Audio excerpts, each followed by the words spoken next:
जहां तक रविंदर सिंह भाटी का मामला है, तो शायद आज आरएलपी का और कांग्रेस का दिल्ली में समझौता हो सकता है। तो क्या रविंदर सिंह भाटी कांग्रेस और आरएलपी के सहयोग से लड़ेंगे या खुद लड़ेंगे?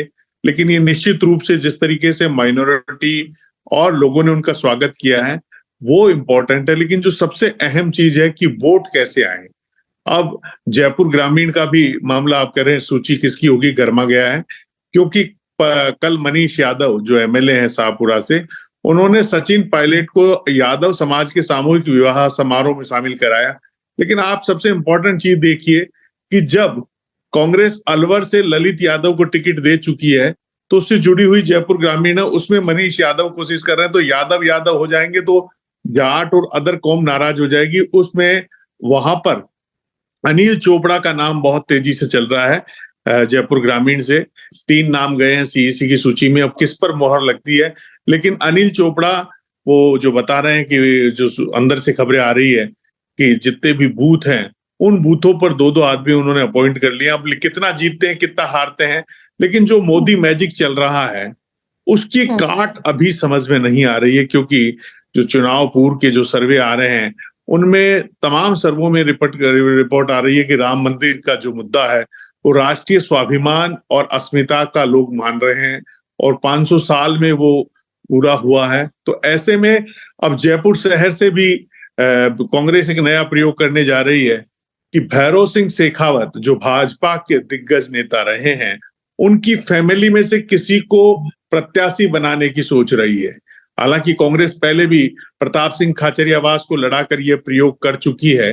अब उसी फैमिली में से अगर कोई तैयार हो जाए, क्योंकि यहाँ राजपूतों के भी वोट अच्छे हैं जयपुर शहर में, और इसके अलावा जो माइनॉरिटी का वोट बैंक बड़ा है, तो ये भी एक चर्चा है। तो सबसे अहम बात है कि क्या अगर हनुमान बेनीवाल का आज पैक्ट हो जाता है तो ज्योति मिर्धा के सामने, क्योंकि उन्होंने जिस अंदाज में हनुमान बेनीवाल ने जाकिर हुसैन गैसावत जो मकराना के हैं और वो कांग्रेस के जिला अध्यक्ष भी हैं, उनके पक्ष में खुलकर समर्थन दिया है, उससे कहीं कहीं लग रहा है कि अगर जाट और माइनॉरिटी नागौर में और जो हनुमान बेनीवाल के परंपरागत वोट बैंक जुड़ जाता है और एससी के वोट मिल जाते हैं, तो निश्चित रूप से नागौर की सीट टफ हो सकती है। और समझौते में जो कहा जा रहा है कि 2 सीटें मिल सकती है, नागौर और बाड़मेर जैसलमेर। तो क्या बाड़मेर जैसलमेर से हरीश चौधरी के सामने बड़ी चुनौती पेश करने वाले उम्मीदवार राम बेनीवाल प्रत्याशी होंगे, या कांग्रेस उसे समझौते में नहीं देती और हरीश चौधरी को उतारती है, ये भी देखने वाला होगा। और सीकर सीट और गंगानगर सीट वो कम्युनिस्ट को देती है या नहीं देती है सीपीएम को, ये भी देखने वाला होगा।